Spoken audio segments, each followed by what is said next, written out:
Let me talk to the woman who just found out she's neurodivergent in her 20s, 30s, or 40s.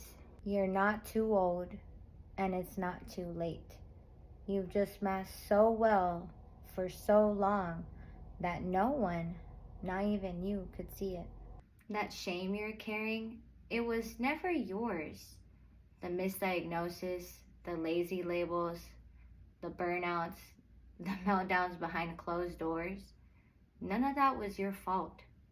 You were doing the best you could in a world that didn't and doesn't understand how hard it is for you. But now you know. And now you get to choose you with compassion, with rest, tools, and no more hiding. You're not broken. You're just now being understood. Welcome to the Diary of Self-Love. Y'all know I'm neurodivergent, so I don't remember what episode this is, but I have moved into my new apartment, y'all. Yay! So as an ADHDer, you guys know that's a struggle, so I'm happy that it's done. And today I want to focus on being late diagnosed and the feeling of you feel that life could be different. You feel that loss of time and you feel regret and what if, but in reality, you guys, the past is gone. And although it might be painful to look back and say, I could have done all these things, all we have is the present because the future isn't even promised. So right now in this moment, all of the mistakes we made through masking, through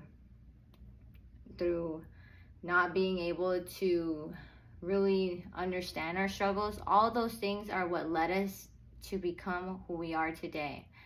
And as someone that has been through SA, I know that those experiences are very painful.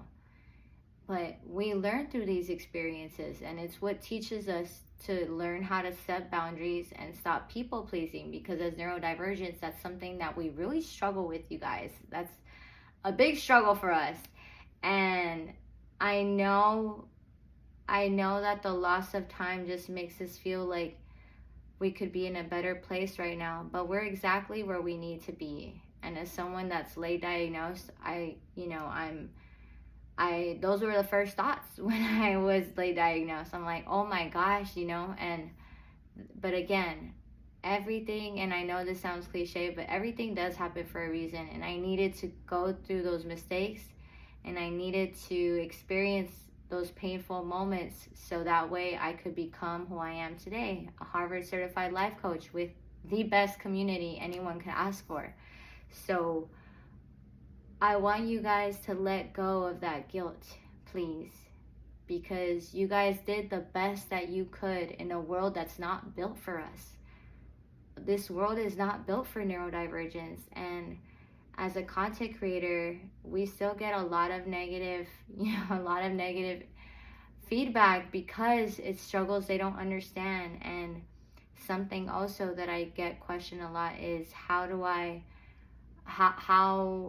was I able to go along being Hispanic, and because the Hispanic community isn't very welcoming when it comes to mental health topics. And the thing is, letting go of that guilt and shame we have from our past mistakes, letting go of that need to have the approval of those around us, because the longer we're trying to force those around us to understand, the longer it's going to take you to focus that energy on yourself to implement a system that works for you. And we can't control other people's perception, behavior, because it's a completely different perception. Even amongst the same household, two people have very different perceptions. So to expect someone to completely change their perception is going to only drain you and take time and energy away from you that you could use towards yourself. So letting go is the healthiest thing you could do, so you could start taking care of your well-being. So I hope you guys found this episode helpful, and please let me know in the comments if you guys would like me to cover a specific topic.